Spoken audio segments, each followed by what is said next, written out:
हज़रत अल्लामा मौलाना मुफ्ती हाफिज़ खुर्रम इकबाल रहमानी दामत बरकातुहुल आलिया अपने ईमान अफरोज़ बयान से हम सबको मुस्तफ़ीद फरमा रहे थे।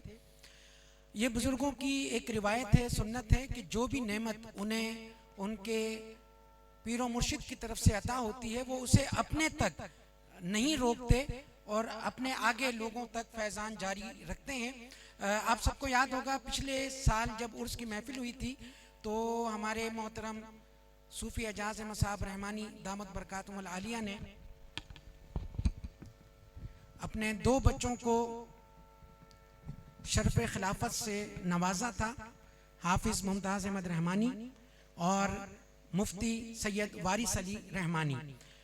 इसी तरह आज भी 4 खुशनसीब बच्चे हैं कि जिन्हें हमारे मोहतरमुल मकाम पीर तरीक़त सूफ़ी एजाज अहमद साबिर साहब मुमताज़ी रहमानी दामत बरकातुहुल आलिया की तरफ से खिलाफत का शरफ और जिम्मेदारी दी जा रही है।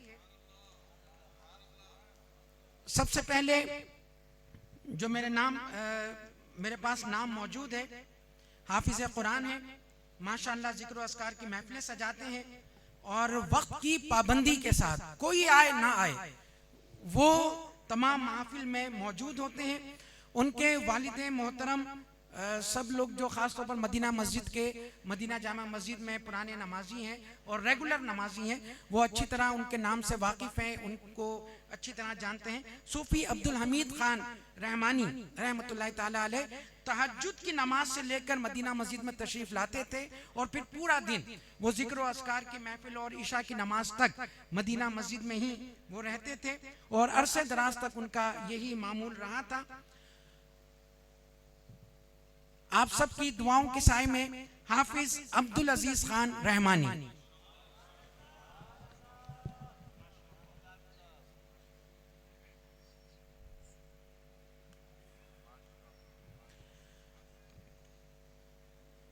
जो एजाज भाई की सरपरस्ती में रूहानी महफिल का एक सिलसिला जारी है, उसके ये निगरान भी हैं हाफिज अब्दुल अजीज खान रहमानी।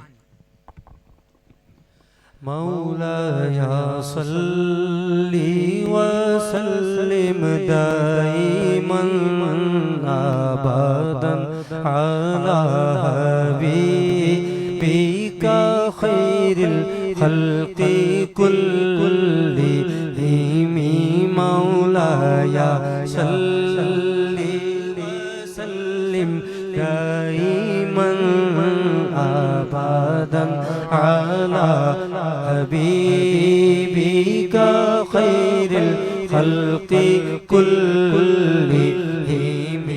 मौलाया सल्ली व सल्लिम दाइमन अबदन अला हबीबिका खैरिल खल्क़ि कुल्लिहिम। मुहम्मदुन सय्यिदुल कौनैनि व थक़लैनि। मुहम्मदुन सय्यिदुल कौनैनि व थक़लैनि वल फरीक़ैनि मिन अरबि व मिन अजमि। दूसरा नाम जो इस वक्त मेरे सामने मौजूद है, महफिल के बहुत ही मुतहर्रिक रुकन, हर काम में बहुत ज़्यादा आगे बढ़कर करने वाले और दीन के और हल्के के तमाम कामों में बढ़ चढ़कर अपना हिस्सा डालने वाले हाफिज सैयद ऐनुल आरिफीन रहमानी।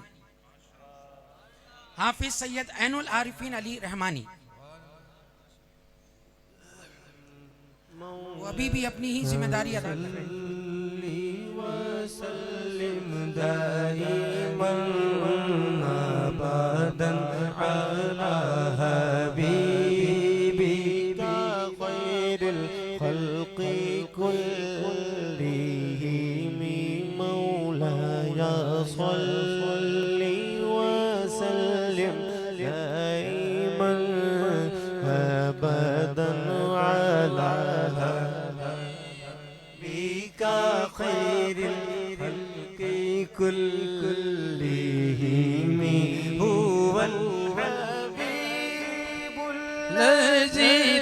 तुरजा शफाअतुहु हुवल गरीबुल्लज़ी तुरजा शफाअतुहु लिकुल्ली हौलिन मिनल अहवारि मुक़्तहिमी मौलाया सल्लि व सल्लिम दाइमन अबदन अला हबीबिका खैरिल खल्क़ि कुल्लिहिम। एक दिन जिब्रील से कहने लगे शाहे तुमने देखा है जहाँ बदलाओ तो कैसे अर्ज़ की जिब्रील ने शाख जी है मौत समय आप सा कोई मुमासिल ही नहीं रब की कसम। हाफिज सैयद ऐनुल आरिफीन अली रहमानी के बाद जो नाम मेरे सामने इस वक्त मौजूद है, हमारे मोहतरम मकाम सूफ़ी एजाज़ अहमद साबिर साहब रहमानी दामत बरकातुहुल आलिया की ज़ेर सरपरस्ती जितने भी सफ़र ज़ियारत होते हैं उनके वो बहुत ज़्यादा एक्टिव मुंतज़िम हैं और लोगों की खिदमत बढ़ चढ़ कर करने के आदी हाफिज सैयद दानिश अली रहमानी। हाफिज सैयद दानिश अली रहमानी। अल्लाहुम्मा सल्लि अला सय्यिदिना व मौलाना मुहम्मदिन। अल्लाहुम्मा सल्लि अला सय्यिदिना व मौलाना मुहम्मदिन व अला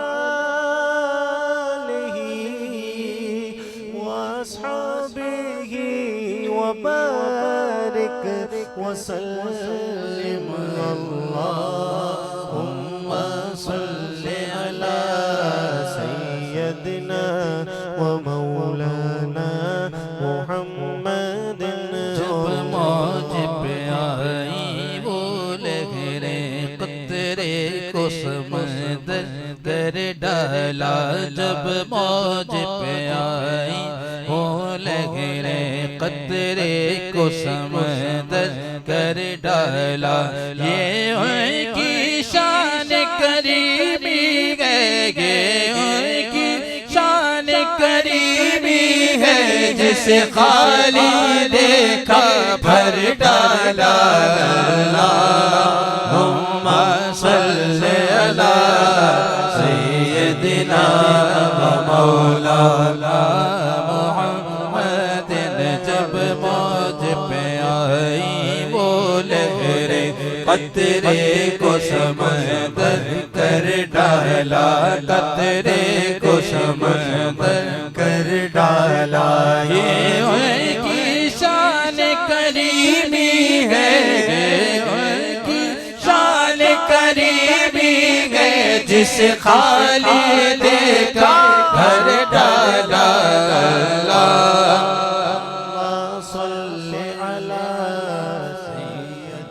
हाफिज सैयद दानिश अली रहमानी के बाद जो अगला नाम मेरे पास मौजूद है, हल्का साबरिया मुमताज़िया रहमानी के बहुत ही मुस्तैद किस्म के रुकन और अपने घर में बहुत ज़्यादा रेगुलर बेसिस पर कमो बेश हर महीने महफिल उर्स का एहतमाम करते हैं, महफिल का इनेकाद करते हैं और मशहूर व मारूफ नातख़्वानों को अपने यहाँ नातख़्वानी की दावत देते हैं। रमज़ान के महीने में तरावी का एहतमाम करते हैं, ख़ुद भी समात करते हैं, ख़ुद भी उसमें तिलावत करते हैं। हाफिज़ रेहान नज़ीर रहमानी।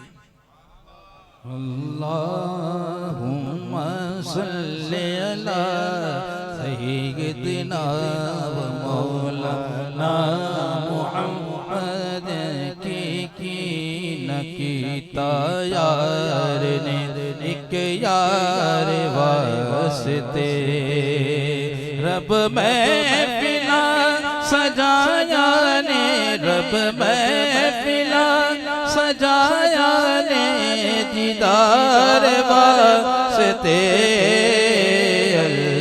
अल्लाहुम्मा सल्ली अला सय्यदना मौलाना मुहम्मद सरकार दो आलम के रुख पर अनवार का आलम क्या होगा, सरकार दो आलम के रुख पर अनवार का आलम क्या होगा,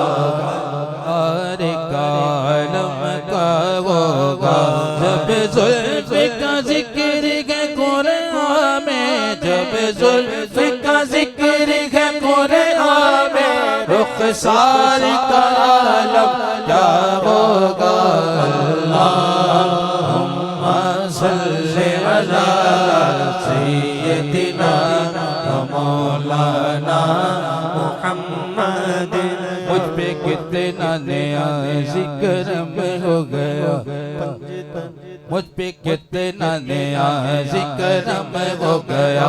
दुनिया कहने लगी पंजे तन का गदा, दुनिया कहने लगी रहमानी गदा।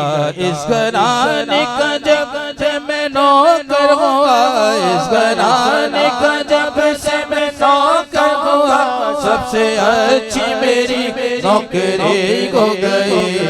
अल्लाहुम्मा सल्ली अला सय्यदिना व मौलाना मुहम्मदिन। दुआ फरमाएं कि अल्लाह रब्बुल इज़्ज़त इनके ईमान में और अकीदे में और इस्तकामत अता फरमाए।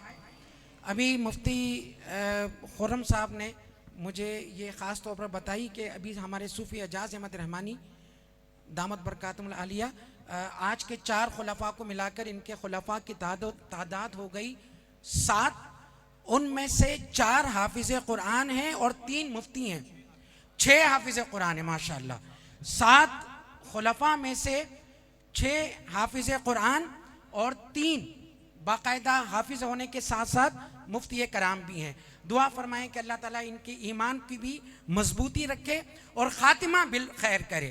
इसलिए कि हमारे हुजूर सैयदी व जद्दुल मुर्शिदी पीर फारूक रहमानी रहमतुल्लाह ताला अलैह, उनकी एक बात हमेशा हमें याद आती है कि जब रावलपिंडी में इस्लामाबाद में अपने खलीफा पहले खलीफा लाला भाईजान शाह मोहम्मद आरिफ रहमानी रहमतुल्लाह ताला अलैह के मज़ार पर हाज़िरी हुई ना, तो बड़े अदब से खड़े हुए। तो बाद में किसी ने कहा जो उनके खुलफा थे मस्जिद के, हुजूर ये तो आपके मुरीद थे, आपके खलीफा थे, आप लेकिन ऐसे अदब से खड़े हुए जैसे किसी बड़े अपने किसी बुजुर्ग के मज़ार पर खड़े होते हैं, ये क्या राज था? तो फरमाया कि बात ये है कि ये उस मंजिल से ईमान की सलामती के साथ गुजर चुके जिससे मुझे अभी गुजरना है और मुझे नहीं पता मेरा खात्मा क्या होगा। तो दुआ फरमाइए कि अल्लाह रब्बुल इज़्ज़त खात्मा ईमान पर करे।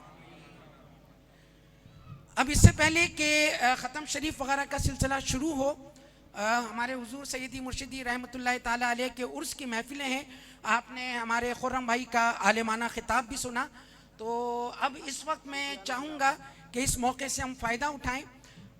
हमारे सूफ़ी एजाज अहमद साहब भी रहमानी दामत बरकातुहुल आलिया को ये शरफ़ हासिल है कि हमारे हुजूर सैयदी मुर्शिदी के साथ इन्होंने अपनी ज़िंदगी का बहुत बड़ा अरसा आपने गुजारा, सफ़र व हज़र में गुजारा और महफिल में गुजारा। उनके नशिस्त व बरखास्त को देखा और इवन ये कि ये ख़ुद चूँकि हरमैन शरीफैन में रहते थे, तो जब भी हमारे हुजूर सैयदी मुर्शिदी रहमतुल्लाह ताला अलैह वहाँ तशरीफ़ ले जाया करते थे तो उनकी मेज़बानी का शरफ़ भी इन्हें हासिल है।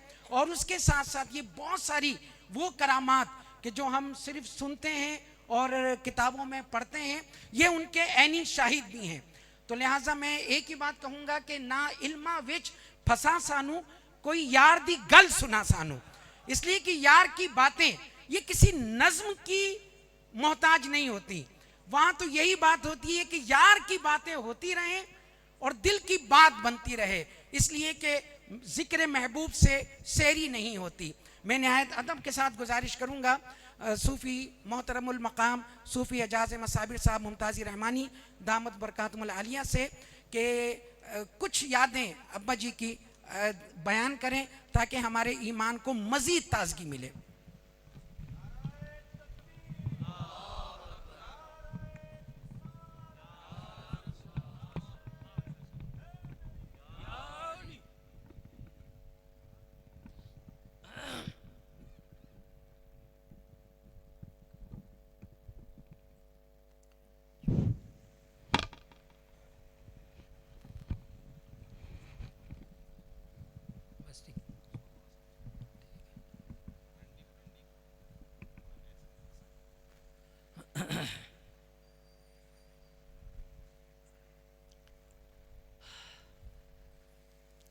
नहमदुहु व नुसल्ली अला रसूलिल करीम अम्मा बाद। अल्हम्दुलिल्लाह व शुक्रिल्लाह, अल्लाह तबारक तआला का करम और उसका एहसान है कि उसने हमें एक मरतबा फिर अपने पीर व मुर्शिद वली कामिल के उर्स मुबारक की तकरीब इनेकाद करने की तौफीक अता फरमाई। हम उसका शुक्रिया हक़ अदा नहीं कर सकते। ऐ अज़ीज़, ये दुनिया सराय फ़ानी है, एक न एक दिन हमें इस दुनिया फ़ानी से कूच करना है। क्या ही अच्छे हैं वो लोग कि जिन्होंने दुनिया में अपनी आमद के मकसद को समझ लिया और उस पर अमल करके अपने रब को राज़ी कर लिया। रब उनसे राज़ी हो गया, वो रब से राज़ी हो गए और अल्लाह ताला ने उनके नामों को औज सुरैया से बुलंद फरमा दिया। अल्हम्दुलिल्लाह व शुक्रिल्लाह। आज माशाअल्लाह उर्स मुबारक की महफ़िल है हुज़ूर सैयद मजदी आक़ाए मलाइक की, और माशाअल्लाह माशाअल्लाह महफ़िल समा भी हुई तो उसमें भी उनका ज़िक्र खैर था। उसके बाद में महफ़िल मनक़बत हुई, उसमें उनका ज़िक्र खैर हुआ। उसके बाद बहुत ही प्यारे अंदाज में सवाने हयात पेश की और ये होना भी चाहिए था। इस मरतबा माशाअल्लाह माशाअल्लाह ये भी हुआ, अल्हम्दुलिल्लाह व शुक्रिल्लाह। और फिर खुर्रम भाई ने जिस अंदाज में अब्बा जी की खिदमात को हमारे सामने पेश किया और जो आपके कमालात, वो अल्हम्दुलिल्लाह होना भी यही चाहिए। साहिब उर्स का जिक्र ही होना चाहिए। उर्स का मकसद तो यही है ना, उर्स हो और उसमें और बहुत सारी चीज़ें मिल जाएं तो फिर वो उर्स नहीं रहता। माशाअल्लाह बहुत प्यारे अंदाज में अब्बा जी के बारे में बताया। अब्बा जी मादरजाद वली थे, माशाअल्लाह मादरजाद वली थे। बचपन की बात है, आप जो फरमा दिया करते थे वो हो जाता था। एक मर्तबा एक मुर्गी को आपने देखा, कहा ये मेरी मुर्गी है, ये मेरी मुर्गी है, ये 2 अंडे देगी। सब ने कहा ये तो बच्चे हैं, अभी इन्होंने कह दिया है तो क्या फ़र्क पड़ता है, कहने दें, वो तो एक ही अंडा देगी, जाहिर है। जब वो मुर्गी ने अंडा देने के बाद जो उसने आवाज़ें निकाली तो लोग दरबे की तरफ गए, देखा तो वहाँ पर 2 अंडे रखे हुए थे। आप जो फरमा दिया करते थे वो हो जाता था। माशाअल्लाह माशाअल्लाह। वो हमारे अभी इस वक्त जो है ना, हमारे क़िबला चचा जान, बड़े चचा जान मुख्तार अहमद रहमानी दामत बरकातुहुल आलिया, 93 साल की माशाअल्लाह आपकी उम्र मुबारक हो चुकी है। कमज़ोरी नक़ाहत बहुत ज़्यादा है। वो पिछले से पिछले साल यहाँ तशरीफ़ लाए थे और मैं उनको यही चाहता था कि वो अब्बा जी के बारे में, चूँकि वो सगे भाई हैं तो वो ज़्यादा बातें बताते। उन्होंने माशाअल्लाह बहुत सारी बातें की, बहुत सारी बातें बताई। अगर वो उनसे कोई मिलना चाहे तो वो मिले, मुलाकात करे और अब्बा जी के बारे में उनसे पता करे कि आप जो फरमाते थे वो हो जाया करता था। ये जो मस्जिद है ना, इसके सामने चौरंगी है, चौरंगी छोटी सी है, ये चौरंगी बहुत बड़ी होती थी। हमारे यहाँ पर जो बुजुर्ग हजरात पहले के मौजूद हैं उनको ये मालूम है कि बहुत बड़ी होती थी चौरंगी, और बसें घूम कर ऐसे जाया करती थी। काले बोर्ड से आती थी, फिर चौरंगी से ऐसे घूमती थी, फिर खोखरा पार की तरफ जाती थी। एक दिन ऐसी बाहर आप फजर की नमाज के बाद आप चहलकदमी कर रहे थे और सूरह यासीन शरीफ की अपने शागिर्दों से तिलावत सुन रहे थे। उसी दौरान आपने फरमाया कि ये जो चौरंगी है ना, ये नज़र आ रही तुम्हें, इतनी बड़ी चौरंगी, और इसमें देखो दरख्त कैसे लगे, इसके पत्ते जो हैं फूल वाले हैं, इसके पत्ते पीले ऑरेंज, लाल, ये ऐसे पत्ते हैं, तो ये दरख्त काट दिए जाएंगे और इस चौरंगी को छोटा कर दिया जाएगा। और फिर जो काला बोर्ड से गाड़ी आएगी वो सीधी खोखरा पार की तरफ जाएगी, तो सीधी जाएगी, उसको मुड़ना नहीं पड़ेगा, उसको चौरंगी से घूमना नहीं पड़ेगा। थोड़े ही अरसे के बाद देखा कि वो चौरंगी जो थी तो वो टूटी, छोटी हुई, और उसके बाद में वही हुआ, रोड चौड़ा हो गया और वो बसें जो आती हैं वो अब सीधी निकल जाती हैं। अल्हम्दुलिल्लाह। ये और जो अभी आपने दाऊद शाह हक्कानी रहमतुल्लाह अलैह का वो सुना है ना, तो हज़रत दाऊद शाह हक्कानी रहमतुल्लाह अलैह पंजाब के एक बुज़ुर्ग हैं, पहाड़ी पर उनका मज़ार मुबारक है। और ये भुट्टो साहब के ज़माने की बात है, जुल्फ़िकार अली भुट्टो साहब के ज़माने की बात है कि उनके ज़माने में औक़ाफ़ के वज़ीर होते थे मौलाना कौसर नियाज़ी, जो पुराने लोग हैं वो जानते हैं। मौलाना कौसर नियाज़ी वो औक़ाफ़ के विफाकी वज़ीर थे। वो जनाब वहाँ पर मज़ार मुबारक पर गए, हाज़िरी दी, उन्होंने देखा एक तख्ती रखी हुई है। उस तख्ती को देखा, कहा कि ये क्यों रखी है यहाँ पर। विफाकी वज़ीर थे, पूछ सकते थे, तो उन्होंने कहा कि भाई जो वहाँ के जो सज्जादा नशीन थे, उन्होंने कहा कि ये तख्ती यहाँ पर नस्ब करनी है और किसी के इंतज़ार में है। तो मौलाना कौसर नियाज़ी ने ये उनसे दरख्वास्त की कि मैं चूँकि विफाकी वज़ीर हूँ औक़ाफ़ का, अगर आप मुझसे ये तख्ती रखवा लें तो बहुत अच्छी बात है। उन्होंने कहा नहीं जी, कोई साहिब वक्त है जिसके इंतज़ार में ये रखी है, वो आएंगे, तशरीफ़ लाएंगे और उन्हीं से ये नस्ब की जाएगी, करवाई जाएगी। बात आई गई हो गई। हमारे हज़रत जी के एक खलीफा हैं मेजर सजावल साहब रहमानी रहमतुल्लाह ताला अलैह, उनका विसाल हो गया। ये वो खलीफा हैं कि जिनके जिन्नात मुरीद थे। जब 12 रबीउल अव्वल की महफिल कश्मीर रोड पर मुनक़िद होती तो वहाँ पर हदिया ईसाल में करोड़ों के हिसाब से कलाम पाक पढ़ के जिन्नात हज़रात दिया करते थे, करोड़ों के हिसाब से। तो वो उनके बेशुमार जिन्नात जो थे वो मुरीद थे, वो तशरीफ़ ले गए वहाँ पर। जैसे कि हमारे बुज़ुर्गों का ये तरीक़ा रहा है कि वो अल्लाह वालों की खिदमत में हाजिर होते रहते हैं, आस्थानों पर जाते हैं, वहाँ पर दुआएं मांगते हैं, लोगों के लिए भी दुआ करते हैं, अपने लिए भी दुआ करते हैं, मुल्क के लिए दुआ करते हैं। तो वो भी वहाँ तशरीफ़ ले गए। जब उन्होंने देखा तो उन्होंने भी उनसे यही ख्वाहिश की कि भाई ये तख्ती जो है तो आप मुझसे रखवा लें, मेजर सजाउल रहमानी, और मैं तो यहीं रहता हूँ। तो उन्होंने कहा नहीं जी, आपसे नहीं रखवाएंगे। जो सज्जादा नशीन थे उन्होंने कहा नहीं, आपसे नहीं रखवाएंगे, ये किसी साहिब वक्त के इंतज़ार में है, वही आएंगे और वही इस तख्ती को नस्ब करेंगे। जब वो जाने लगे तो उन्होंने कहा आप इतने गमज़दा क्यों हैं, क्यों गमगीन हो रहे हैं, आप ऐसा करें अपने पीरो मुर्शिद को भेजें, वो यहाँ पर आएँ और वो इनसे मुलाकात करें और इनसे पूछ लें। उन्होंने हज़रत जी को फ़ोन किया। हज़रत जी हमारे पीर शाह मोहम्मद फ़ारूक रहमानी रहमतुल्लाह ताला अलैह, उनको फ़ोन किया और कहा कि हुज़ूर यहाँ पर दाऊद शाह हक्कानी रहमतुल्लाह अलैह का मज़ार है और एक तख्ती रखी हुई है, वो किसी से भी नहीं रखवा रहे, वो कहते हैं साहिब वक्त आएंगे और रखेंगे, तो आपको याद फरमा रहे हैं। हज़रत जी यहाँ से कराची से अपने मुरीदीन के साथ, खुलफा के साथ वहाँ पर तशरीफ़ ले गए। और हज़रत जी का एक तरीक़ेकार था कि जब भी किसी आस्थाने पर हाजिर होते, किसी मज़ार मुबारक पर हाजिर होते, तो आप दूर खड़े होकर अदब से ऐसे खड़े होते और मराक़बा करते।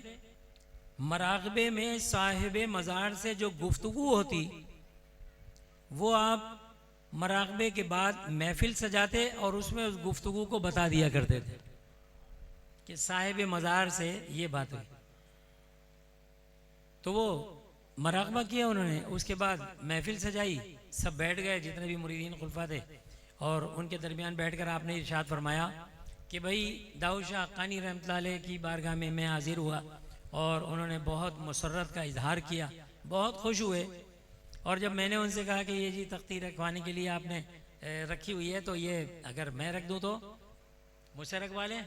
तो उन्होंने इरशाद फरमाया नहीं, हमने आपसे नहीं रखवानी, आपकी ज़ियारत के लिए हमने आपको बुलाया था, आपसे बातें करनी थी। हाँ, इस तख्ती को हम रखवाएंगे, वो आपके मुरीद हैं,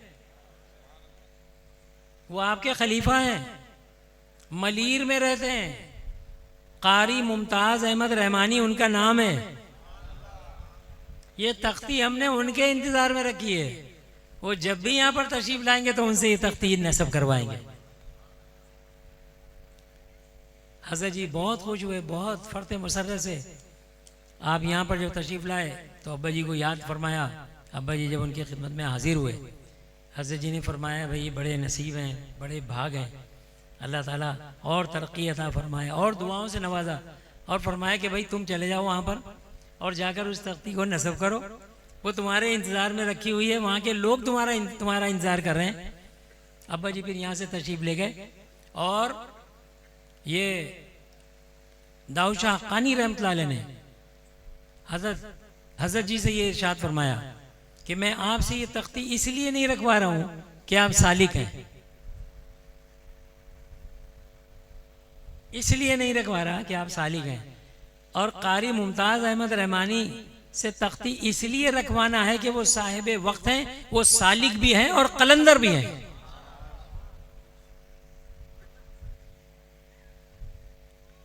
फिर यहाँ से अब्बा जी मेजर इल्तिफ़ात अहमद साहब और उनके रुफ़क़ा और बहुत सारे मुरीदीन यहाँ से तशरीफ़ लेके पंजाब औसाफ भाई हमारे, वो उस वक्त लंगर पकाया करते थे, वहाँ जाकर उन्होंने बहुत बड़े पैमाने पर लंगर किया।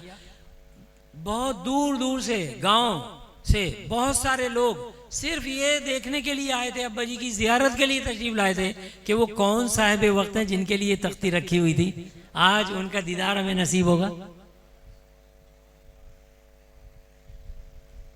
तो यहाँ से हमें पता चला कि आप सालिक भी हैं और कलंदर भी हैं।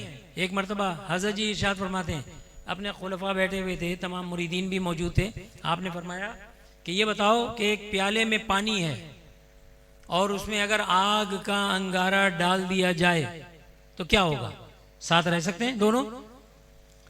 तो सबने कहा कि नहीं ऐसा हुजूर, ऐसा तो नहीं हो सकता, अगर पानी ज़्यादा होगा तो वो अंगारे को बुझा देगा, कोयला बना देगा, और अगर कोयला ज़्यादा होगा, अंगारा ज़्यादा बड़ा होगा तो वो पानी को जज्ब कर लेगा, दोनों एक साथ नहीं रह सकते।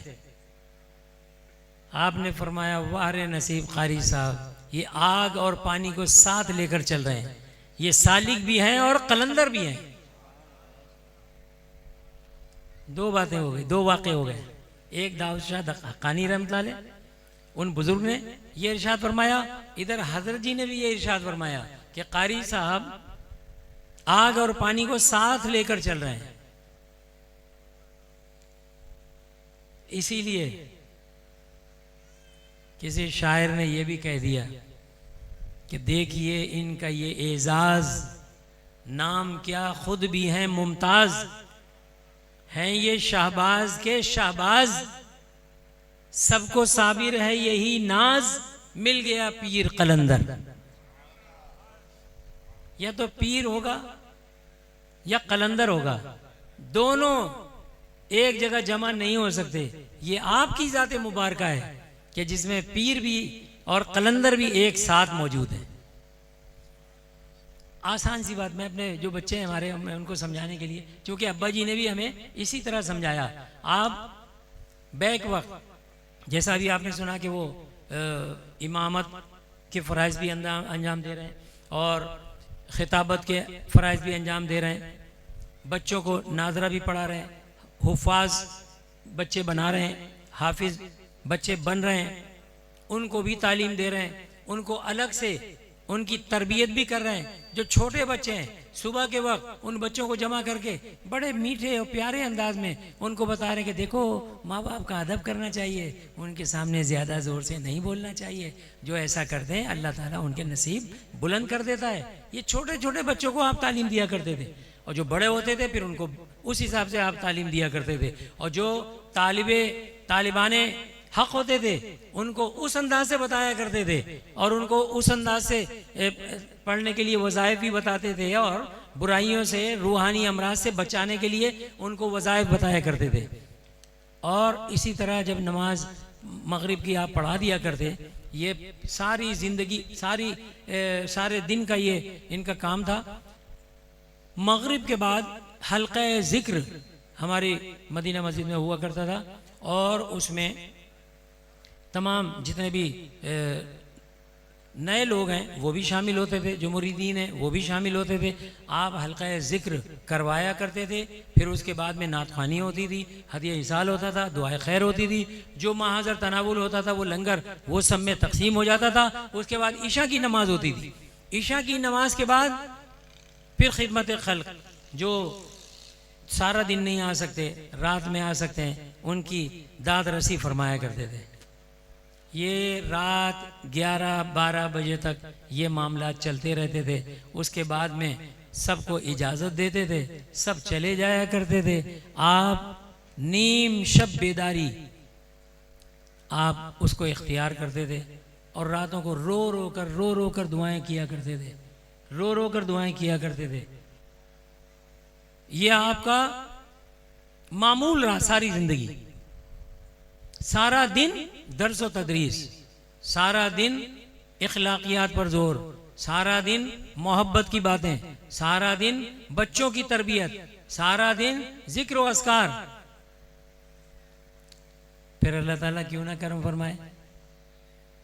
हमारे इब्राहिम भाई, ये उस्मान भाई और इस्माइल भाई, इनको सब जानते हैं।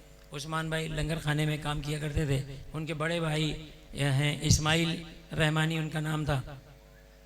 वो यहाँ पर साथ में अब्बा जी के हुआ करते थे। रात का वक्त था, 3 बजे का, और उनकी अहलिया को हस्पताल जाना था। उन्होंने कहा ये अकेले तो नहीं जा सकती, अम्मी जी हुजूर तशरीफ़ ले गई, वो वहाँ पर तशरीफ़ ले गई। उस वक्त आपने कहा कि भाई ये रात का वक्त है, और ये इतना गुंजान आबाद नहीं था भाई। यहाँ पर ये चौरंगी बड़ी सारी थी, और धुंध हुआ करती थी सर्दी के ज़माने में। हाथ को दूसरा हाथ सुझाई नहीं देता था, इतनी धुंध होती थी यहाँ पर। ये चौरंगी के पास गाड़ियाँ नहीं गुजरती थी, पोल हुआ करते थे, उस पर दूर दूर कहीं लाइटें होती थी, और लोग उसके नीचे बैठकर पढ़ लिया करते थे। उस वक्त की बात।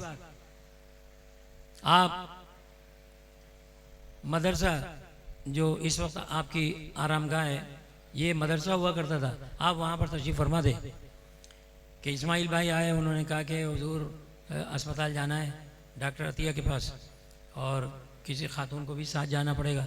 अम्मी जी हुजूर ने फ़ौरन हामी भरी, और वो उनके साथ खड़ी हो गई। अब बात ये थी कि अब कैसे जाएं,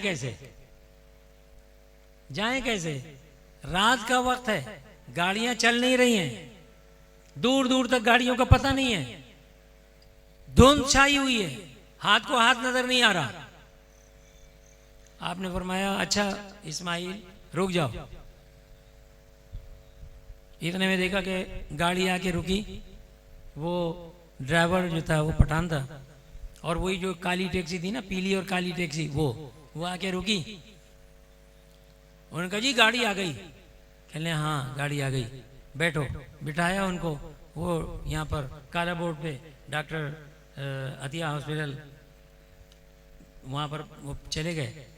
वहाँ से जनाब वो जब वो डॉक्टर से फारिग हुए, छुट्टी हुई, बाहर निकले तो वही ड्राइवर खड़ा हुआ था टैक्सी लिए हुए। सुबह का टाइम हो गया, फजर से पहले का टाइम था।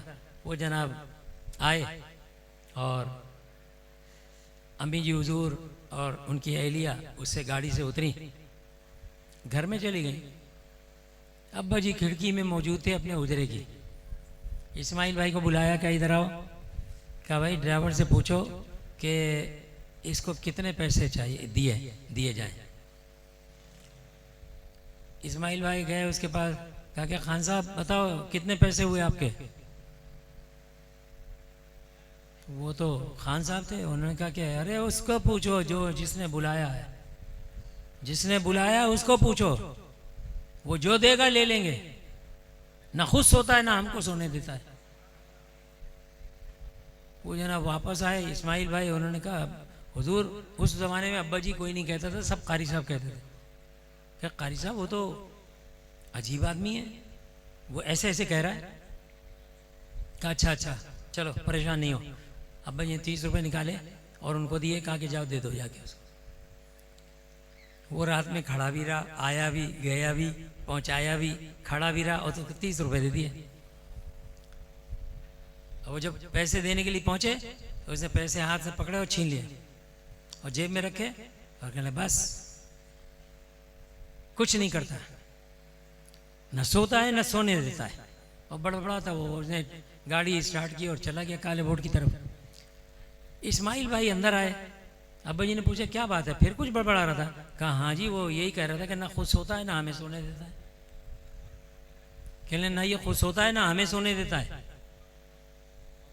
तो अब्बा जी मुस्कुराए, आपने फरमाया इस्माइल ये साहिबे वक्त है, ये साहिबे वक्त है, उसकी बातों का बुरा नहीं मानना।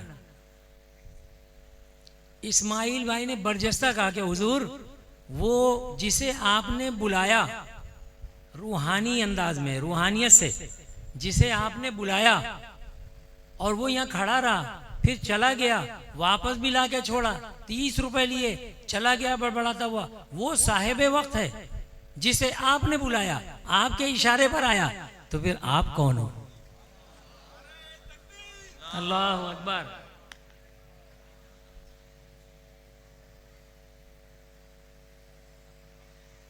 अल्हम्दुलिल्लाह व शुक्रिल्लाह। वो यहाँ से जब आप तशरीफ़ ले गए उम्रे पर, तो वहाँ खिदमत का थोड़ा सा मौका मुझे भी मिल गया। तो मैंने उनको अब्बा जी को बाबे अब्दुल अजीज़ पर उतारा। गर्मी ज़्यादा थी, वहाँ तो होती है गर्मी। सामने जाके सुरंग में मैंने गाड़ी लगाई, वापस आया तो अब्बा जी फरमा रहे थे बाबे अब्दुल अजीज़ पर खड़े होकर कि मेरे मौला मेरी आँख का ऑपरेशन हुआ है, मुझसे ये गर्मी बर्दाश्त नहीं हो रही।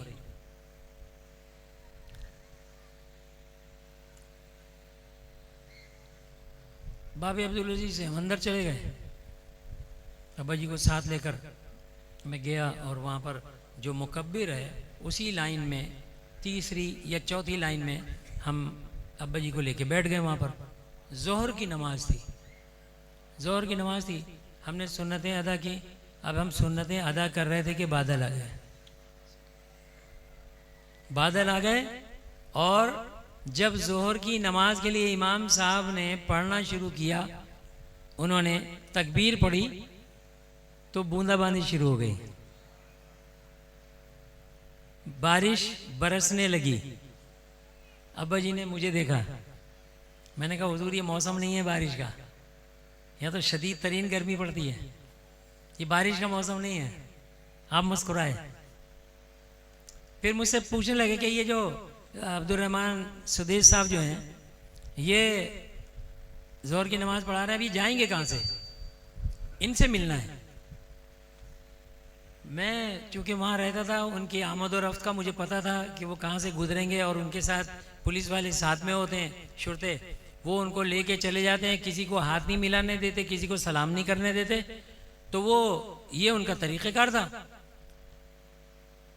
मैंने कहा हुजूर वो वहीं से निकल जाएंगे अगली सफ से, और ये शुरते साथ साथ होंगे, हम उनसे मुलाकात नहीं कर सकते। आपने मेरी तरफ देखा, मुस्कुराए, उसी लाइन में बैठे रहे, चौथी लाइन थी, उसी लाइन में बैठे रहे। मताब से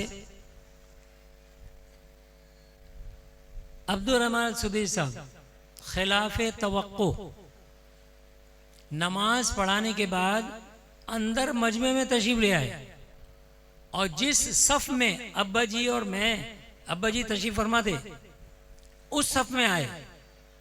जब वो अब्बा जी के करीब पहुंचे, अब्बा जी खड़े हुए, दोनों ने सलाम दुआ की, हाल अहवाल पूछे, एक दूसरे के हाल पूछे। अब्बा जी ने अरबी में पूछा, वो अरबी में उन्होंने जवाब दिया, अरबी में उन्होंने पूछा, अब्बा जी ने अरबी में जवाब दिया, और मुसाफा किया। ना पुलिस वालों ने रोका, ना शुरतों ने मना किया। और अब्दुर्रहमान सुदैस साहब वहाँ से आगे तशरीफ ले गए और बाबी अब्दुल अजीज से फिर वो उनको गाड़ी में लेकर चले गए। जब वो चले गए तो मेरी तरफ मुस्कुरा के देखा ऐसे तो मैंने कहा हुजूर ये आपकी करामत है, वरना ऐसा होता नहीं है, क्योंकि मैं तो रहता ही हूँ। ये वहीं नमाज पढ़ते हैं और वहीं से सामने से आगे से निकल जाते हैं और शुरते इनके साथ साथ होते हैं। ये तो खिलाफ तवक्को पीछे आए मजमे में और उस सफ में आए जिसमें आप तशरीफ फरमा थे, और आने के बाद वो आपके पास रुके, आप भी खड़े हुए, आपने मुसाफा किया, उन्होंने आपसे दुआ सलाम ली और उसके बाद वो तशरीफ ले गए, आपने तशरीफ रखा यहाँ पर और आप यहाँ बैठ गए। तो ये तो करामत है, वरना ये इस तरह यहाँ आने का इनका वो नहीं होता, यहाँ वो नहीं आ सकते। तो भाई फिर हमने अब्बा जी को वहाँ से लिया और हम घर चले गए। घर ज़रा दूर था, गारे सौर के पास हमारा घर था। वहाँ पर जब हम लेकर अब्बा जी को पहुँचे तो अब्बा जी को आराम करने के लिए अंदर कमरे में, और फिर दरवाज़ा बंद कर दिया। किसी ने आके बेल दी, जब घंटी बजी तो मैं गया, दरवाज़ा खोला, देखा तो हमारा मालिक मकान जो था वो शेख था सऊदी, वो खड़ा हुआ था। उसने मुझसे कहा अरबी में कि शेख ये कौन आया, तुम्हारे साथ अभी कौन आया? मैंने क्यों, तू कौन होता पूछने वाला भाई? उसने कहा शेख हम पूछ रहे हैं तुमसे कि कौन आया तुम्हारे साथ। मैंने कहा मैं नहीं बताता, क्यों बताऊं तुझे? तो कहने नहीं बता दो मुझे, मैं उनसे मिलना चाहता हूँ। मैंने कहा कोई आम आदमी समझा हुआ तूने कि मिलना चाहता हूँ? अब्बा जी अंदर सुन रहे थे, वो अरबी में बोल रहा था, मैं उससे अरबी में बात कर रहा था, अब्बा जी अंदर सुन रहे थे। मुझे आवाज़ दी, बेटा कौन है? मैंने कहा हुजूर वो मालिक मकान है, आपसे मिलना चाहता है और कह रहा है कि कौन आया तुम्हारे साथ। तो इसलिए मुझे गुस्सा आया कि इसने बात कैसे की है। कहना नहीं आने दो उसको। वो मालिक मकान जो शेख था वहाँ का, वो आया अब्बा जी के सामने दोजानो बैठ गया और उसने कहा शेख, अरबी में कहा शेख ये तुम्हारे कदमों की बरकत से बारिश हुई है, वरना ये बारिश का मौसम नहीं है, बस मेरे लिए दुआ कर दो।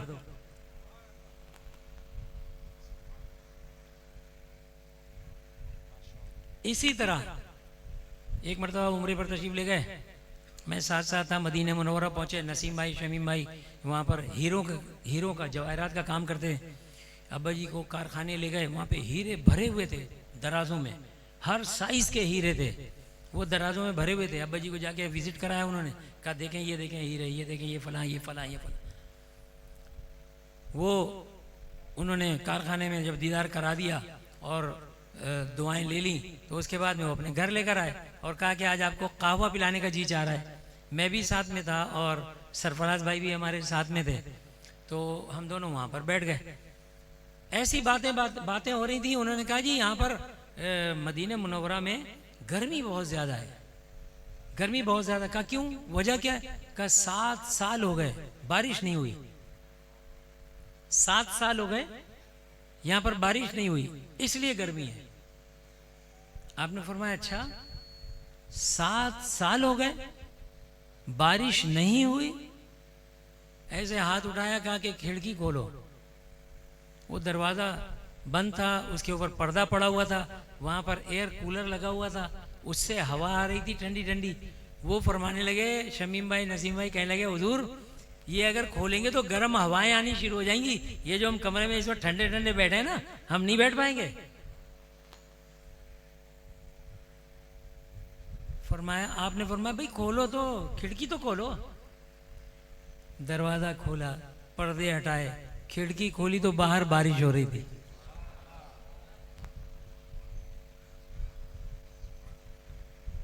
ये वो बातें हैं जो मैंने खुद अपने सामने, जो मैं साथ रहकर मैंने देखी। इसी तरह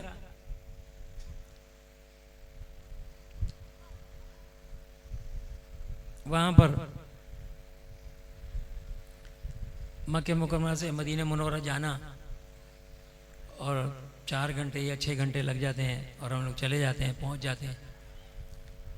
मेरी आदत कुछ ख़राब थी, मैं बहुत तेज़ गाड़ी चलाता था, 3 घंटे में पहुंच जाता था। तो जब वहाँ पहुंच गए, आपने एक मिस्कीन शाह साहब से मुलाकात करवाई।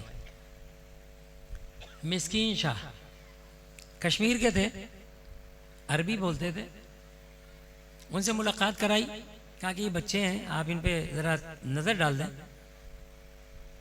वो मजाक करने लगे। उसके बाद में कहा कि अच्छा बैठो। कपड़े की दुकान थी, वहाँ पर बैठ गए वो। मुझे भी अपने साथ बिठा लिया मिस्कीन शाह साहब। थोड़ी देर के बाद एक आदमी आया और वो दुकानदार से पूछने लगा कि भाई मिस्कीन शाह साहब को आपने देखा है? जब उसने ये कहा तो मैं परेशान हो गया, क्योंकि मेरे बराबर में तो मिस्कीन शाह साहब बैठे हुए थे और वो मेरे सामने ही खड़े होकर उनसे पूछ रहा था दुकानदार से कि मिस्कीन शाह को देखा है? अब मैं उनको देख रहा हूं तो वो मुझे देख के मुस्कुरा रहे हैं। इशारा किया कि खामोश रहो। अच्छा जी। वो दुकानदार ने कहा कि देखो भाई यहीं कहीं होंगे, अभी तो यहीं थे, आप भी देख लो जरा, यहीं कहीं होंगे। जब वो चला गया तो आप भी उठे और मस्जिद नबी की तरफ चले गए। बाबे मजीदी से अंदर दाखिल हुए। वहाँ पर जो खाना था, एक मखसूस खाना था जिसमें वो अपनी चप्पलें रखते थे। अगर वहाँ चप्पलें होती थी तो खादिम को ये पता होता था कि मिस्कीन शाह साहब मस्जिद नबी में अंदर मौजूद हैं। और मिस्कीन शाह साहब वो हैं कि जो मवाजे शरीफ के अंदर जाकर हुजूर के रोज़े की सफाई किया करते थे। वो मिस्कीन शाह साहब वो चले गए तो मैंने उससे पूछा, दुकानदार से, मैंने यार मेरी बात समझ में नहीं आई। कहने क्या हो गया? मैंने कहा ये बैठे हुए थे, वो मेरे सामने, बल्कि इनके सामने खड़ा हुआ, तुमसे पूछ रहा है कि मिस्कीन शाह कहाँ है? तो वो हंसा,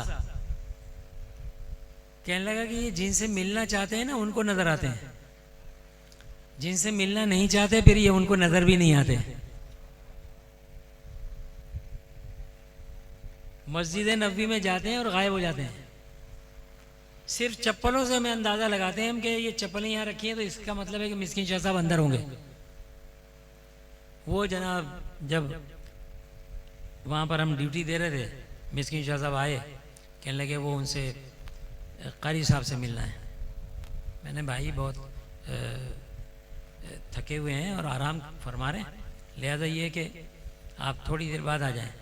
मुझे तो नहीं मालूम था ना कि मिस्कीन शाह साहब है कौन और उनका मकाम और उनका मर्तबा क्या है, मुझे तो नहीं मालूम। मैं तो अपने शेख को देख रहा था, मेरे लिए तो मेरे शेख ही सब कुछ था। मैंने कहा भाई वो नहीं मिल सकते, इसलिए कि थके हुए हैं बहुत, आराम फरमाएं। आप जो है ना ऐसा करो, जोहर की नमाज के बाद आ जाना है। अब्बा जी सुन रहे थे अंदर, कहने बेटा इनको आने दो।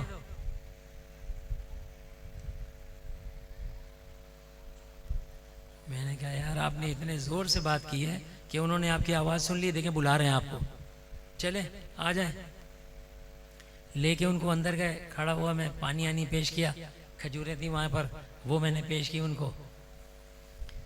उसके बाद में उन्होंने मुझसे ये फरमाया, मिस्कीन शाह साहब ने मुझसे, कि ये जो तुम्हारे पीरो मुर्शिद है ना, इन्होंने हर बुजुर्ग से लूटा है। हजरत जी का जो आसा है उसके ऊपर मेरी नजर थी, लेकिन वो इन्होंने हासिल कर लिया। ख्वाजगान की जो सिलसिला दर सिलसिला गुदड़ी आ रही थी, वो गुदड़ी भी इनको हासिल है, इनको मिली है। वो रूहानियत के खजाने हैं इनके पास। अब्बा जी ने मुंह पे रुमाल रखा और आप मुस्कुरा रहे हैं। जब वो खूब कह चुके अब्बा जी को जो कुछ, मुझे अच्छा भी नहीं लग रहा था, लेकिन वो चूंकि अब्बा जी के बारे में बता रहे थे इसलिए मेरे इश्तियाक और बढ़ता जा रहा था कि ये और बताएं अब्बा जी के बारे में। कहा कि बाबा साहब का भी खजाना इनके पास है। हाफिज गुलाम रसूल चिश्ती कादरी कलंदर रहमतुल्लाह का खजाना भी इनके पास। हर जगह जाते हैं, वहां से लूट के ले आते हैं। मैं जिस चीज पे नजर रखता हूँ ये वो हासिल कर लेते हैं। ख्वाजगान की गुदड़ी आई है, वो भी इनके पास है। और मुझसे फरमाने लगे, बेटा मौका अच्छा है, मदीने मुनव्वरा में हो, पता नहीं पाकिस्तान में ये तुम्हें वक्त दें ना दें, लेकिन यहाँ पर तुम इनके साथ साथ हो, जो कुछ हासिल करना है कर लो। मैंने कहा हुजूर आप सिफारिश कर दें। कहले यहाँ सिफारिश नहीं चलती, मर्द कलंदर हैं, सुनते नहीं हैं, मानते भी नहीं हैं। बस ऐसे काम करोगे जिससे दिल इनका खुश हो जाए, बस ये सब कुछ नवाज देंगे फिर।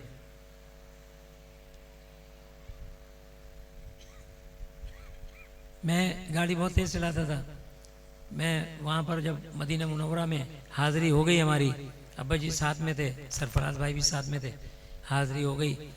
जब शाम हुई तो अब्बा जी ने फरमाया कि बेटा थोड़ा आराम कर ले, क्योंकि गाड़ी तूने चलानी और तू मुसलसल 3 दिन हो गए तुझे जागते हुए, दिन रात जाग रहा है हमारी खिदमत में, तो भाई ऐसा है कि अब ज़रा आराम कर ले, सो जा, ताकि सुबह कार ड्राइव करनी है तो आप जो है तो ज़रा आराम कर लो। मैंने कहा जी बहुत अच्छा। चला तो गया, लेकिन आराम करने का दिल नहीं चाह रहा था, क्योंकि मदीने मुनव्वरा में थे ना। हम ये देखना चाहते थे कि अब्बा जी किस वक्त वहाँ तशरीफ़ ले जाते हैं। ऐसा तो नहीं कि हमें सुला के अच्छा सो जाओ और उसके बाद उठें और सरकार की बारगाह में पहुँच जाए। तो ये एक दिल में ख्याल था। खैर वो सुबह हो गई, सुबह हुई, मस्जिद नबी में नमाज पढ़ी। अब्बा जी ने इरशाद फरमाया, बेटा देख तुम मुसलसल जाग रहा है, ऐसा कर नाश्ता ना करना, नाश्ता ना करना वरना नींद आ जाएगी। मैंने जी बहुत बेहतर। हमारे पीर भाई सरफराज भाई को सब लोग जानते हैं, माशाल्लाह माशाल्लाह। वो बजीद हो गए, कहने लगे बस बहुत हो गया, जो कह रहा हूँ सुनो, नाश्ता करो। चलाओगे कैसे गाड़ी, नाश्ता करो। मैंने यार उन्होंने मना किया है, इसलिए मैं नाश्ता कैसे करूँ, मैं नहीं कर सकता। कहने नहीं, वो उधर, मैंने उधर उनको लगा दिया, वो काफिले में मुझे ना वहाँ बातों में मसरूफ है, यहाँ नाश्ता कर लो तुम। अब ज़बरदस्ती ला के रखा उन्होंने, मैंने नाश्ता कर लिया, चाय पी ली, चले। अब जब चले तो गाड़ी चला रहा था मैं, 180 की स्पीड थी और मैं सो गया। वो जब वो रोड पे लगे होते हैं ना वो एल्युमिनियम के, जिसमें लाइट पड़ती है तो रात को रोशनी नजर आती है, रिफ्लेक्टर, उस पे जब टायर आया, duck duck duck duck duck duck duck duck आवाज आनी शुरू हुई तो आंखें खुली मेरी। मैंने देखा तो हम बिल्कुल किनारे आ चुके थे और ज्यादा देर नहीं लगती कि हम दूसरी तरफ चले जाते और सामने से ट्रैफिक आ रहा था, वहाँ लेफ्ट हैंड ड्राइव होता है, तो गाड़ी सामने से आ जाती। मैंने उसको हल्का सा स्टीयरिंग को किया तो गाड़ी ऐसे गई, फिर मैंने हल्का सा किया तो गाड़ी ऐसे। अब्बा जी अगली सीट पर तशरीफ फरमाए, सामने कलाम पाक रखा हुआ है, पीछे सरफराज भाई, सामान रखा हुआ खाने पीने का। गाड़ी घूम गई, सीधी जा रही थी उल्टी हो गई और उल्टी तेजी से जाने लगी, गियर फॉरवर्ड का लगा हुआ, गाड़ी रिवर्स जा रही। थोड़ी दूर जाके वो गाड़ी बंद हो गई। जब बंद हुई तो बहुत ज़्यादा धूल मट्टी उड़ी हुई थी, क्योंकि हम नीचे उतर गए थे और टायर की भी बहुत ज़्यादा उसमें बू आ रही थी। मैं शर्मिंदा शर्मिंदा मैंने अब्बा जी की तरफ देखा तो अब्बा जी मुस्कुरा रहे थे, मुस्कुरा रहे थे, वो बाहर देख रहे थे। तो मैंने भी फिर जरा झुक के बाहर देखा कि बाहर किसको देख रहे हैं। मुस्कुराए, देखा जो सामान था हमारा रोड पर बिखरा हुआ था और जो कलाम पाक था वो उसी जगह रखा हुआ था, उसको कुछ नहीं हुआ। आप मुस्कुरा रहे थे। ट्रॉलर जो पीछे से आ रहे थे ना, तो उन्होंने इशारे से पूछा मुझसे कि क्या हुआ, तो मैंने कहा सो गया मैं। तो कहने लगे भाई गाड़ी नहीं चला, किनारे लगा, फिर रोक दे गाड़ी। गाड़ी रुक गई भाई, ट्रैवलर जो आ रहे थे वो चले गए। मुझसे अब्बा जी ने इरशाद फरमाया, अब बेटा क्या करना है? मैंने कहा हुजूर गाड़ी तो बंद हो गई है और इसका इंजन मेरा ख्याल है कि ख़राब हो गया, क्योंकि गियर लगा हुआ था फॉरवर्ड का और गाड़ी जा रही थी रिवर्स में और इतनी स्पीड में थी कि जिसमें लगता तो यही है कि बहुत कुछ इसमें ख़राबी हो गई होगी। आपने फरमाया अच्छा। फिर मैंने कहा बस अब दूसरी गाड़ी देखते हैं, आप तशरीफ़ रखें, मैं उतरता हूँ नीचे, मैं गाड़ी देखता हूँ। आपने फरमाया रुक जा, चाबी कहाँ है? मैंने चाबी है, चाबी ली और चाबी मुझे पकड़ा दी दोबारा, कहा कि गाड़ी लगा, स्टार्ट कर। मैंने आंखें चढ़ाई, मैंने कहा ये तो गाड़ी तो गई, ये कह रहे स्टार्ट करो, बैटरी लगी हुई है, पता नहीं कुछ और ना हो जाए। कहले स्टार्ट कर। मैंने चाबी लगाई, स्टार्ट किया, गाड़ी स्टार्ट हो गई और उसी गाड़ी में मक्के मुकरमा आए। उसी में फिर हमने आके वो गाड़ी पार्क की और हमने उम्र अदा किया। उम्र अदा करने के बाद घर वापस पहुँचे, खाना वाना खाया। तो उसके बाद में मैंने पूछ लिया, मैंने हुजूर वो एक बात पूछना चाहता हूँ। क्या? हाँ पूछो। मैंने कहा वो आप बाहर देख रहे थे खिड़की से और मुस्कुरा रहे थे, तो वो क्या था? जबकि उस वक्त तो आवाज भागता था मैं कि गाड़ी पलट भी सकती थी और आगे पुल था, उससे टकरा भी सकती थी, नुकसान भी हो सकता था। आप मुस्कुराए, रुमाल मुंह पे रखा, कहा कुछ नहीं था, चलो। तो मैंने फिर लिखा कि हमारे हुजूर सैयद मुजदी आक़ाए मौलाए जिस वक्त गाड़ी इस स्पीड में रिवर्स जा रही थी, आप बाहर देख रहे थे, मुझे तो ऐसा लगता है कि फरिश्ते उस वक्त गाड़ी को संभाले हुए थे। जब मैंने ये कहा, अब्बा जी ने उस पर इनकार नहीं किया, उस पर ये नहीं कहा कि नहीं नहीं बेटा ऐसी कोई बात नहीं है, अपनी तरफ से मनगढ़ंत बातें नहीं लगाओ, नहीं कहा। मुस्कुराए और खामोश हो गए। तो मेरे शेख की ये भी करामत, अल्हम्दुलिल्लाह व शुक्रिल्लाह। और बहुत सारी बातें हैं, बहुत सारे, चूँकि हम जब अब्बा जी उम्रे से वापस तशरीफ़ लाए ना, तो मैंने जितनी भी आपकी करामातें थीं वो मैंने नोट की और वो रजिस्टर में लिखी। और जब अब्बा जी तशरीफ़ वापस लाने लगे तो मैंने चचा जान के हवाले वो रजिस्टर कर दिया कि चचा जान ये जाके लोगों को सुनाइएगा, बताइएगा कि मेरे शेख का मर्तबा क्या है, कि आप जो सोचते हैं वो हो जाता है, जो आप फरमा देते हैं वो हो जाता है। आप वहाँ से तशरीफ़, एक मरतबा ऐसी वहाँ पर इस्लामाबाद में सूफ़ी अख्तर वक्त साहब के दामाद कुद्दूस, वो वहाँ पर इस्लामाबाद में होते हैं, यहाँ पर अब्बा जी कराची में, मैं सऊदी अरब में। मैंने वहाँ से फ़ोन किया अब्बा जी को, मैंने कहा हुजूर मैं जब वहाँ पर कराची में था तो आप तो हर साल उम्रे पर आते थे, अब मैं यहाँ आ गया हूँ ये सोच के चलो अब आपकी खिदमत का मौका मिल जाएगा, तो आप आते ही नहीं। कहा हाँ बेटा जब सरकार का बुलावा होगा तो आ जाएंगे। बात ख़त्म हो गई।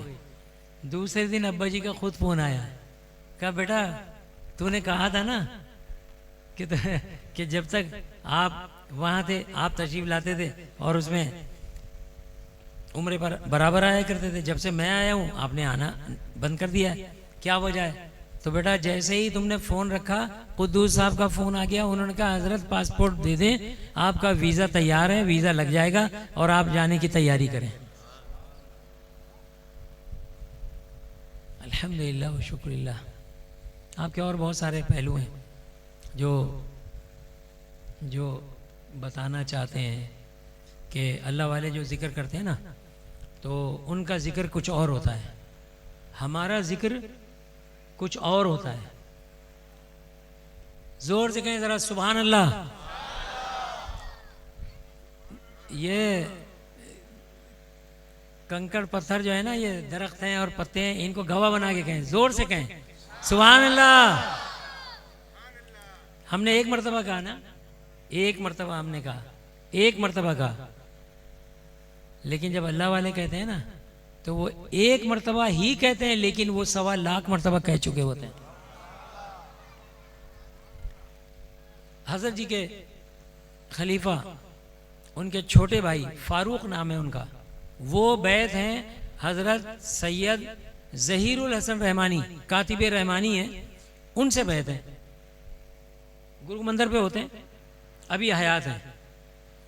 वो अपने घर पे आयत करीमा की महफिलें रखते थे, हमें भी बुलाते थे, अपने पीरो मुर्शिद को भी बुलाते थे, और वो आयत करीमा की महफिल सजाते थे, और उसमें रिश्तेदारों को भी बुलाते थे, दोस्त अहबाब भी आते थे। वो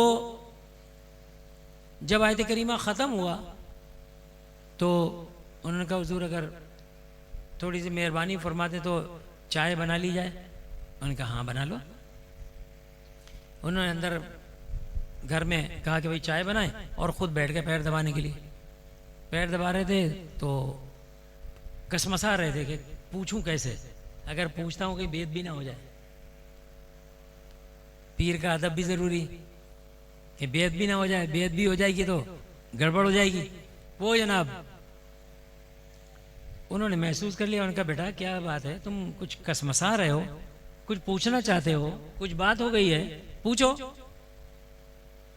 और हमारे कहने लगे कि जी वो ये हम आयत करीमा पढ़ते हैं, तो आप आयत करीमा दोनों हाथों से वो चीज़ें उठाते हैं और पढ़ते हैं ला इलाहा इल्ला अंता सुब्हानका इन्नी कुन्तु मिनज़ ज़ालिमीन, और वो सारे दाने उसमें डाल देते हैं।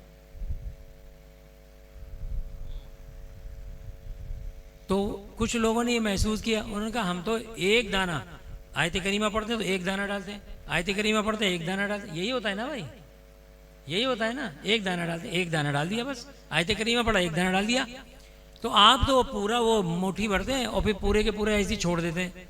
जलाल में आ गए, वो बैठे हुए तो उनका सर पकड़ा और अपने यहाँ हाथ पे यहाँ पर कान लगा दिए, और इस हाथ से कान, दूसरा जो कान था उसको बंद कर दिया। कहा कि अब सुनो, यहाँ से सुनो कि आवाज क्या आ रही है। कहा बहुत अच्छा, और कान दबा दिया और कान यहाँ से लगा दिया। सूफी ज़हीरुल हसन रहमानी रहमतुल्लाह अलैह, अब दबाने के बाद उन्होंने कहा ला इलाहा इल्ला अंता सुब्हानका इन्नी कुन्तु मिनज़ ज़ालिमीन, हाथ हटा लिया। कहा कि हाँ बताओ क्या सुना तुमने। वो कहने लगे हुजूर मैंने तो ये देखा, मुझे तो ऐसा लगा कि बाहर कोई बहुत ही मजमा जम्मे गफीर मौजूद है, और आप एक मरतबा जो ला इलाहा इल्ला अंता सुब्हानका इन्नी कुन्तु मिनज़ ज़ालिमीन पढ़ रहे हैं, तो वो ये मजमा पूरा का पूरा आपके साथ पढ़ रहा है।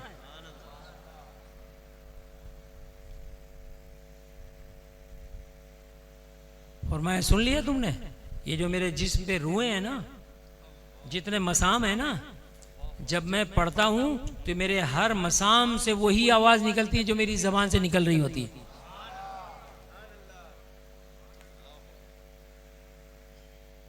ये सूफी ज़हीरुल हसन रहमानी रहमतुल्लाह, जो साहिब उर्स के पीर भाई भी हैं और खलीफा भाई भी हैं। जब उनका ये हाल है तो जो मर्द कलंदर हो, कुतुबुल इरशाद हो, कुतुबुल अख्ताब हो, औतादे ज़माना हो, फिर उनकी शान का आलम क्या होगा। अल्हम्दुलिल्लाह व शुक्रिल्लाह, अल्लाह ताला ने ऐसे सिलसिले से हमें वाबस्ता किया, हम उसका शुक्रिया अदा नहीं कर सकते। बस टाइम बहुत ज़्यादा हो गया है, अब ये साल होगा इंशाअल्लाह वल्लज़ी, दुआए खैर होगी, और उसके बाद इंशाअल्लाह जो भी महाज़र तबरुक होगा तनाउल फरमाएंगे इंशाअल्लाह वल्लज़ी। अल्लाह ताला मेरे इस थोड़े से कहने को अपनी बारगाह में कबूल फरमाए। लेकिन मैं खुश हूँ, खुश इस बात पर हूँ कि जब वो सामने बैठे ख़त्म ख़ाजगान के बाद महफिल हुई तो उसमें भी अब्बा जी की मनक़बतें पढ़ी गई। जब महफिल समा हुई तो आखिर में साहिब और्स के लिए मनक़बतें पढ़ी गई। फिर हाफिज़ ग़ुलाम जिलानी रहमानी मद्दिज़िल्लों ने जब आपकी सवाने हयात बयान की तो उसमें भी साहिब उर्स का जिक्र था। और देखें माशाल्लाह मुफ्ती साहब ने भी बयान किया तो उसमें भी अब्बा जी की ही बातें सारी थी।